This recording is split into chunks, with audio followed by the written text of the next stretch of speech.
L'histoire que nous venons de lire décrit le début de la vie publique de Jésus. À la fin de 40 jours dans le désert, Jésus sort victorieux dans la tentation.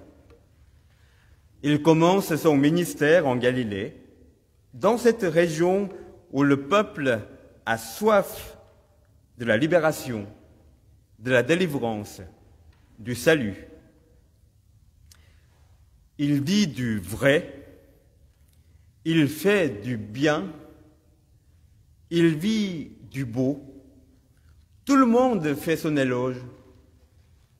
Beaucoup commencent à espérer que peut-être, cette fois-ci, c'est la bonne personne. Tout au début de cette carrière qui s'annonce bien, Jésus revient à son village, à Nazareth. Et ce qui se passe le jour du sabbat avec lui semble préfigurer tout ce qui va arriver par la suite. On l'observe, on s'enthousiasme, on l'adore, on s'étonne, on le déteste, au point de vouloir le faire périr. Une phrase a suffi pour que Jésus enflamme l'assemblée réunie dans la synagogue au jour du sabbat. Aujourd'hui, cette écriture est accomplie pour vous qui l'entendez. En quelques mots, les gens ont été conquis et ils se disent la réputation que Jésus a acquise en si peu de temps dans toute la région de Galilée n'était pas pour rien. Pour prendre une comparaison, un musicien prodige entame les premières notes qui arrivent tout droit au cœur des auditeurs et le concert semble être déjà joué. Mais les gens se doutent aussi rapidement qu'ils se sont enthousiasmés. N'est-ce pas là le fils de Joseph? Des notes troublant l'harmonie surgissent. Cette dissonance est au fond un refus. Un refus de voir la manifestation de la volonté de Dieu en la personne de Jésus. Un refus d'admettre que l'extraordinaire peut arriver de manière inattendue dans notre ordinaire. Les habitants de Nazareth croient savoir qui est ce Jésus. Ils connaissent ses parents, ils l'ont vu grandir. Leurs souvenirs et leur jugement du passé les empêchent de voir qui est Jésus aujourd'hui. Au lieu de les caresser dans le sens du poil, Jésus saisit l'occasion pour leur dire quelque chose de vrai.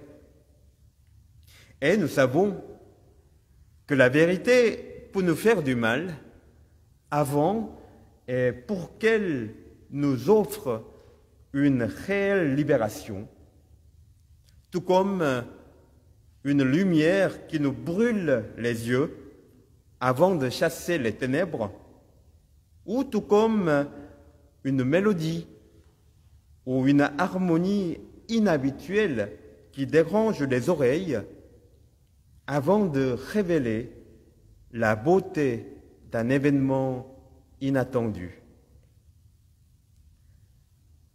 Jésus rappelle des histoires douloureuses pour le peuple d'Israël. Ces histoires de prophètes qui, refusés par leur propre peuple, ont fait du bien aux autres. Ce rappel de ces rendez-vous manqués entre le peuple d'Israël et ses prophètes du passé est un cri de Jésus qui les appelle à la conversion du cœur. Ne vous enfermez pas dans le passé pour commettre la même erreur de refuser la parole qui vient de Dieu aujourd'hui. Ne vous dites pas que le monde était toujours comme ça et qu'il sera toujours comme ça. La parole de Dieu s'accomplit aujourd'hui. Cette deuxième partie du sermon de Jésus suffit à changer l'admiration unanime du début en colère tout aussi unanime. L'évangéliste Luc décrit la scène de tentative de meurtre qui suit comme si on était déjà au Vendredi Saint, à Jérusalem, où Jésus sera rejeté hors de la ville pour mourir sur une colline. Ainsi, ce qui s'est passé un jour du sabbat à Nazareth semble représenter toute la vie de Jésus. Observer, adorer, douter, détester, voire haï. Mais en même temps, je me dis que c'est tout simplement la façon dont nous, notre monde, fonctionnons de jour en jour. Nos cœurs basculent sans cesse de la joie à la tristesse, de l'ennui à l'enthousiasme, de la passion à la frustration, de l'indifférence à la motivation, etc., etc. Notre monde exulte, s'indigne, se désespère, se ressaisit, exulte à nouveau à la moindre nouvelle qui lui semble être quelque chose. Avec l'épidémie depuis 2 ans déjà, nous expérimentons de manière exagérée ces dents de scie qu'est notre monde, espérant et désespérant, oscillant entre patience et colère. Au fond, heureusement, car cela veut dire que nous sommes toujours vivants, que notre monde n'est pas apathique. Mais la question fondamentale demeure. Sur quelle note fondamentale voulons-nous construire cette mélodie de notre vie qui ne cesse de monter et de descendre selon les aléas de la vie?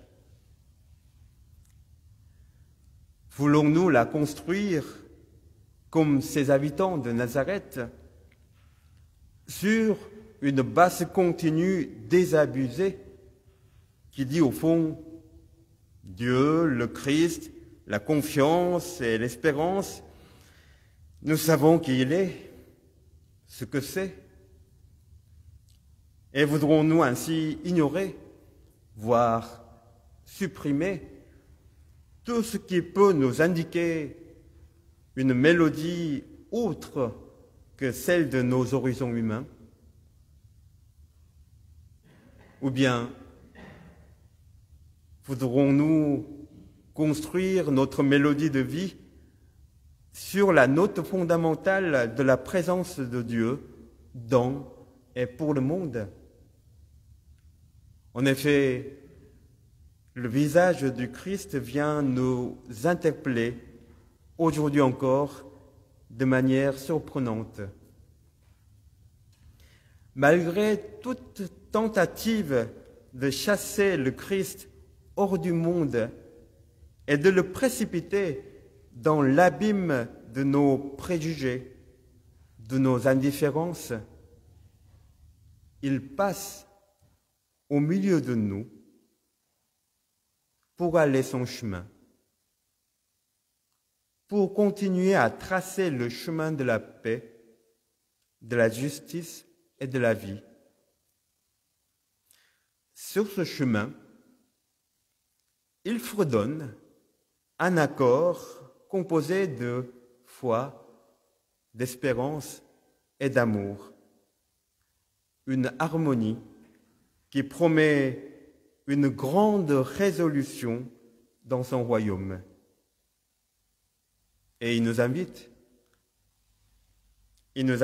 à espérer toujours et encore la musique de la joie. Amen.